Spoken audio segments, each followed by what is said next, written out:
Denis, vous recevez une femme médecin qui a été radiée de son ordre et dont la philosophie de vie dérange.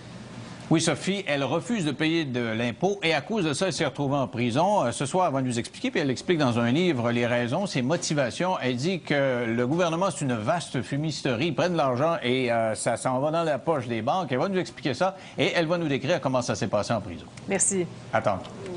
Ghislaine Langto a été emprisonnée parce qu'elle rejette le système de gouvernance et refuse de payer des impôts. Elle n'a plus de permis de conduire ni de carte d'assurance maladie. Elle nous raconte son expérience et nous parle de ses motivations après la pause.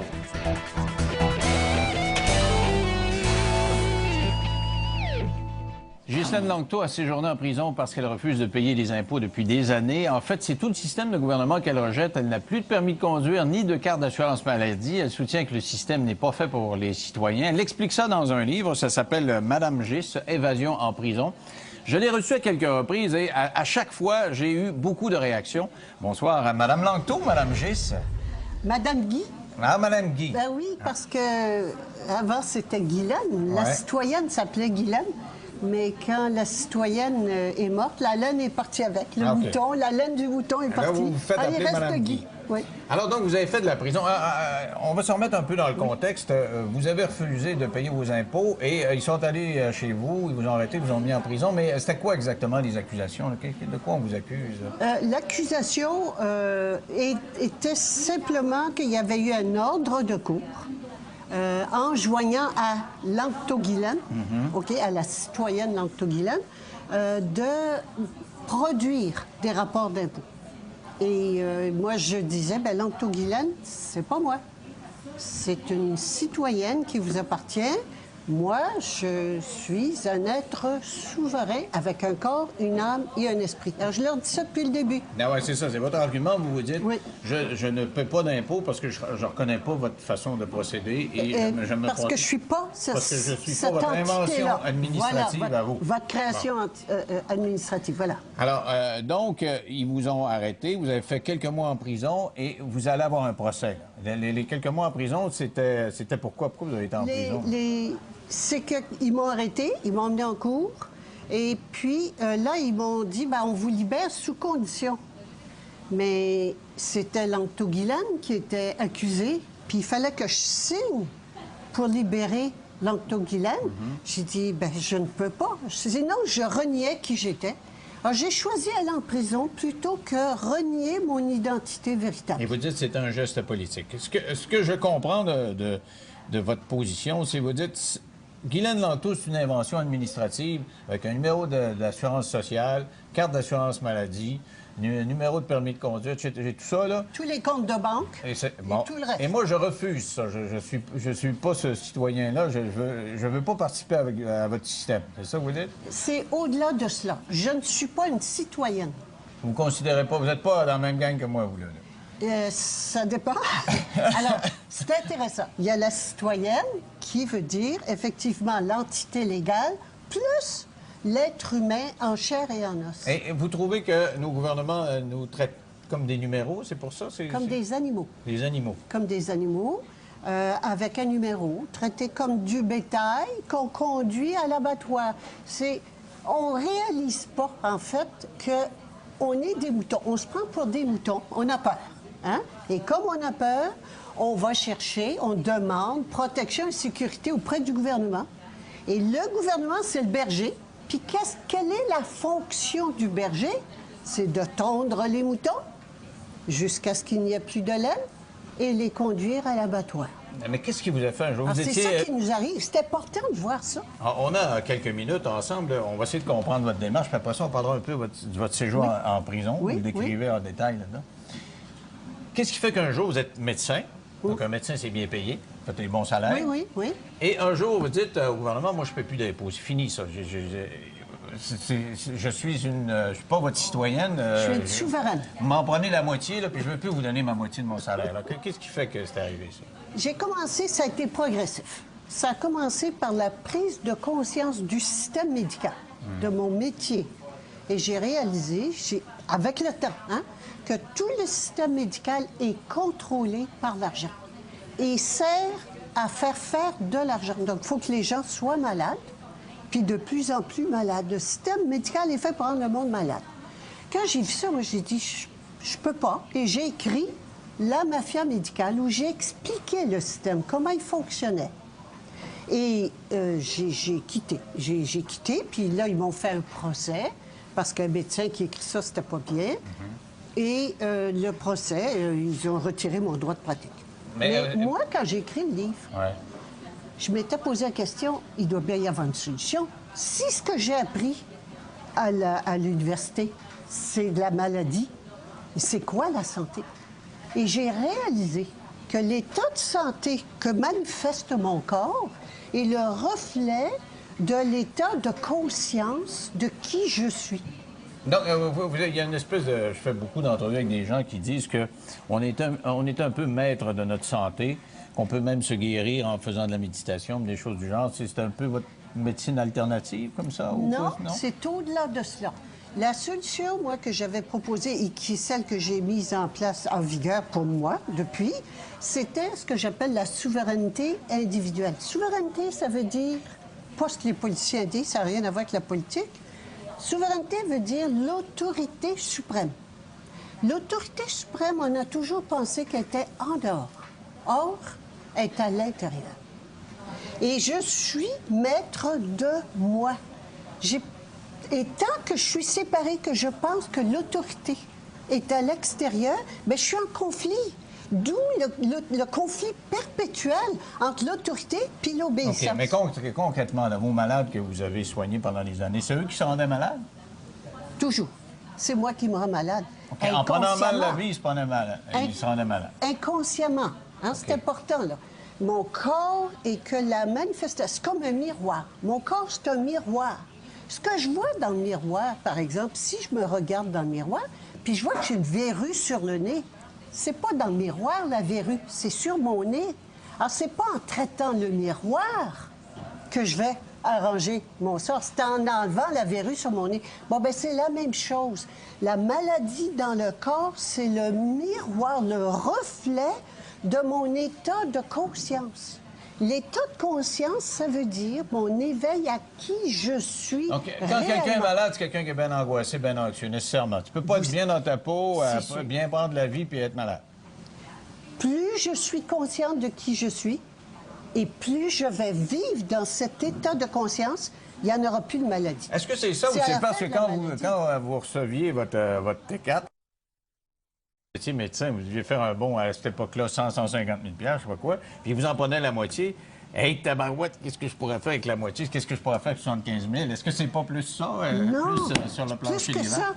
Je vais vous dire, j'étais tellement inconsciente que j'étais contente de payer beaucoup d'impôts, parce que je me disais, moi, je gagne plus que la moyenne, bien, je suis contente de payer beaucoup, puis de collaborer au bien-être de l'humanité, jusqu'au jour où j'ai appris où allaient les impôts. Les impôts vont à payer les intérêts d'une dette qui n'existe pas. Il n'y a pas de dette nationale. Il n'y a jamais eu d'argent de prêter. L'argent est créé à partir de rien. C'est du vent. Et nous travaillons comme des bons pour payer des intérêts sur une dette qui n'existe pas. Ah, moi, j'ai dit ça. Non. Ma conscience m'a dit non. OK. Donc, vous êtes médecin, vous écrivez un livre, vous critiquez la fonction médicale, il vous débarque, et là, vous vous intéressez au système bancaire et vous dites, ça n'a pas d'allure. Et c'est là que vous arrêtez de payer de l'impôt. C'est ça. Tout de suite après le livre, j'ai mis en application ce que je proposais dans le livre. Et ça a été notamment d'arrêter de collaborer avec des systèmes mensongers. Quand vous expliquez ça, il y a quelques pages qui sont consacrées à ça. Ça me faisait penser à la philosophie créditiste, quand on était jeune, qui disait « Ah, c'est juste imprimer de l'argent. Notre système financier, c'est l'impression d'argent. Imprimez-en, il va toujours en avoir, parce que de la dette, dans le fond, c'est théorique. Dans le fond, vous êtes une créditiste? » Si on aime ça, mettre des étiquettes. Les créditistes disent le gouvernement a le droit. C'est le gouvernement qui a le droit de produire de l'argent. Et non pas les banques privées. Remettez ce droit-là au gouvernement. Moi, ce que je dis, c'est pas du tout ça. C'est l'autorité suprême, c'est pas le gouvernement. C'est le pays n'est pas souverain. C'est l'être, l'individu qui est souverain. La souveraineté, c'est-à-dire l'autorité suprême, elle est à l'intérieur de soi. OK. Moi, ça, je comprends un point de vue philosophique. Là. Vous dites, OK. bon, surtout quand je le connecte avec la médecine, je peux comprendre. Mais dans le quotidien des choses, si je pensais la même chose que vous, puis le réalisateur, puis tout le monde, on pensait ça, on n'aurait plus de route, puis on n'aurait plus d'école, puis on n'aurait plus rien, parce qu'on ne donnerait plus une scène au gouvernement. Moi, je me lèverais pas le matin pour aller pelleter une route ou pour aller construire une école. C'est quelqu'un d'autre qui doit le faire, donc il faut que je lui donne l'argent. Il ne peut pas prendre ça dans le ciel.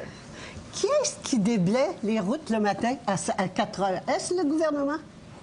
Non. C'est un être humain qui travaille puis qui déblaye les routes. Est-ce qu'il ne peut pas continuer à faire ça? Est-ce qu'il faut passer par un gouvernement pour faire des travaux publics? Mais il faut le payer. Ben oui, mais on va le payer directement, plutôt qu'avoir le gouvernement qui ramasse tout puis qui envoie ça directement dans les banques, au lieu, et puis qui en reste plus pour réparer les routes. Puis le professeur? Bien, la même chose. Est-ce qu'on a besoin d'un gouvernement pour engager des professeurs? Voyons donc! Puis l'école, c'est-à-dire toute la structure scolaire, il faut entretenir la bâtisse, puis tout ça. Ben oui, qui entretient? C'est pas les employés du gouvernement qui entretiennent. C'est des vraies personnes qui entretiennent. Est-ce que vous avez besoin de passer par un gouvernement pour faire ça? L'hôpital. Vous avez travaillé en hôpital. Ben oui. C'est pas pour arriver là et dire, j'arrive à l'urgence. Bon, vous êtes l'infirmière, combien je vous dois? 2 piastres. Puis là, je m'en vais voir, je sais pas, moi, tel spécialiste, 100 piastres. On va se promener avec... Ça va être l'enfer. Ben, vous allez être riche. Vous allez avoir les poches qui vont déborder quand vous allez arrêter de nourrir le gouvernement, effectivement. C'est parce qu'on pense qu'on a besoin de sécurité et de protection. C'est seulement ça. Si vous voulez, on va faire une petite pause et au retour, on va aller en détail. Puis on ira parce que vous êtes tellement convaincu de ça que vous avez fait de la prison. Et ça me scie en deux, là. Après la pause. Alors, Mme Guy qui a écrit « Évasion en prison » est avec moi. Elle ne paie pas d'impôts. Donc, vous ne payez pas d'impôts, mais en même temps, vous n'escomptez pas de services du gouvernement. Vous n'avez pas de carte d'assurance maladie. Si vous êtes malade, il faut sortir de l'argent de vos poches. Oui. Donc, Mais d'abord, avant d'aller voir le docteur, il va couler de l'eau sous les ponts. Mais effectivement, si j'ai besoin de soins de santé, je vais payer pour. Parce que vous êtes sûr que si vous avez votre philosophie, vous ne cassez pas la tête, vous ne serez pas malade. Mais des fois, il y a du monde malade. Puis je peux être malade. Je ne suis pas encore un être réalisé. OK. Vous arrivez de faire un peu d'angoisse. OK, bon. Alors, mettons que vous avez mal ici, là. Oui. Vous allez partir à l'hôpital, puis vous allez dire, j'ai pas de carte d'assurance maladie. Ils vont vous dire, ça coûte 100 piastres. Vous allez payer votre 100 piastres. Ben oui. Alors, ça va bien. Mais votre hanche est finie, puis ça coûterait 5 000 piastres. Oui. Je vais payer 5 000 Puis vous allez payer. Ben oui. Alors, avez-vous déjà calculé combien ça vous coûte chaque année, le système d'assurance maladie? C'est vrai que ça vous coûte pouvez cher. vous en faire mettre bien des hanches puis des prothèses de toutes sortes. Ça, c'est vrai que ça coûte cher. Mais le reste Pour aussi. pour être mal soigné. Je ne veux pas critiquer la qualité des soins, au-delà de cela, mais le service, je pense qu'il n'est pas, en tout cas, les gens ne sont pas contents du service et ça coûte fort cher. Vraiment, vous croyez qu'on ne peut pas faire mieux que ça? Mais vous devez être assuré aussi quand vous allez sur la route. Donc, vous devez avoir un permis de conduire. Vous avez refusé votre permis de conduire, justement pour ne pas être citoyenne de ce système administratif. Vous dites, non, je veux pas de permis de conduire non plus, mais là, vous êtes condamné à vous promener à pied.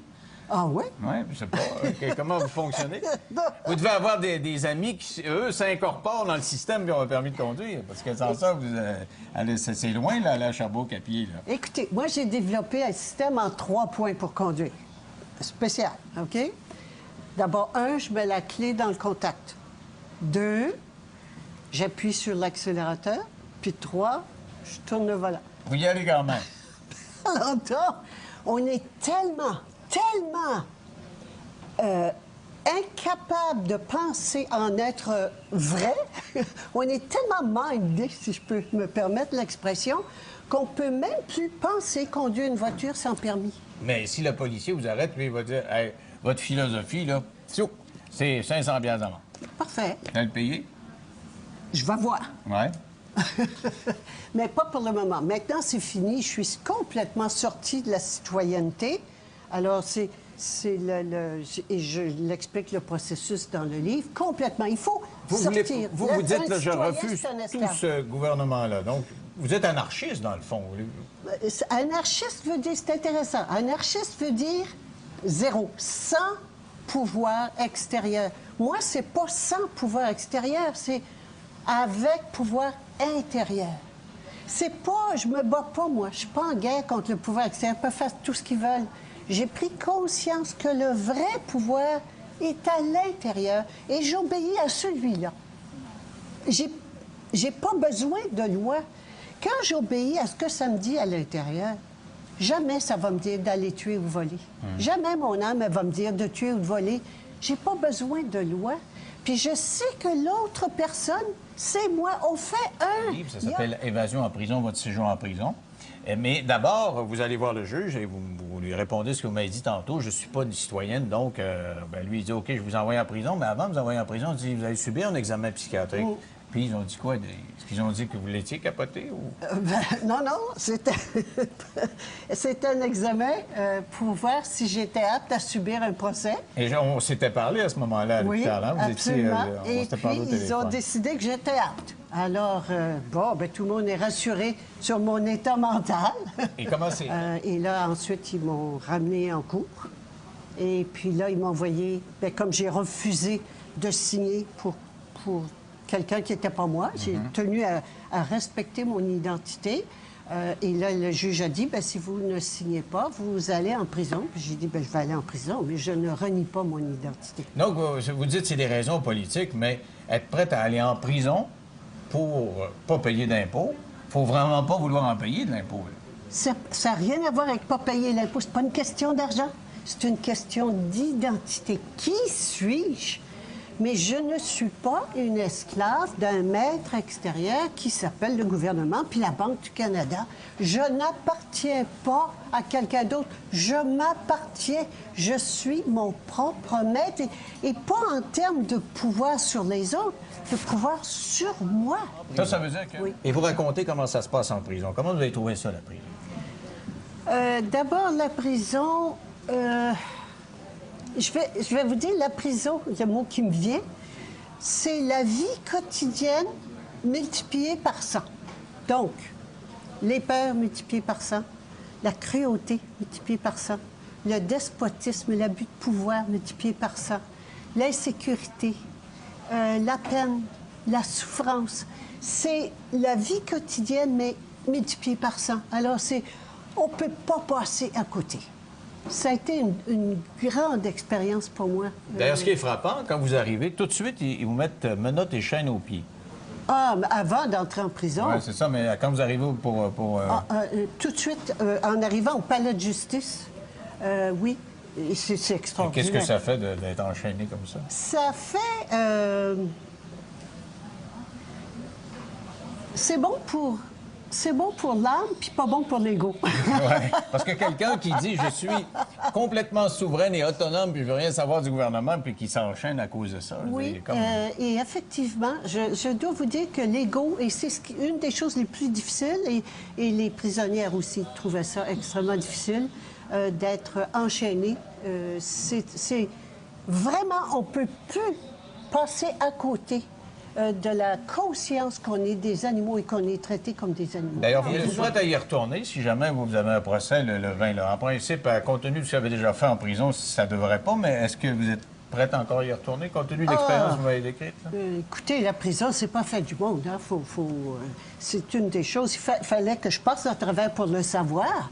Mais c'est pas la fin du monde, la prison. Oui, plutôt, moi, je suis pas à vendre. Mon âme n'est pas à vendre. Ah, ça, on a compris ça. On a compris ça. Il n'y a pas de prix. Aïe, aïe, aïe. En tout cas, vous êtes une grande idéaliste. Je ne sais pas ce que vous êtes, mais vous êtes une grande idéaliste. Alors, ça s'appelle Évasion en prison. Si vous voulez l'avoir, c'est disponible sur Internet. Vous le vendez vous-même, hein, via Internet. Oui. Merci d'avoir été là. On va regarder là, au mois de janvier. Nous, on se retrouve demain. Bye.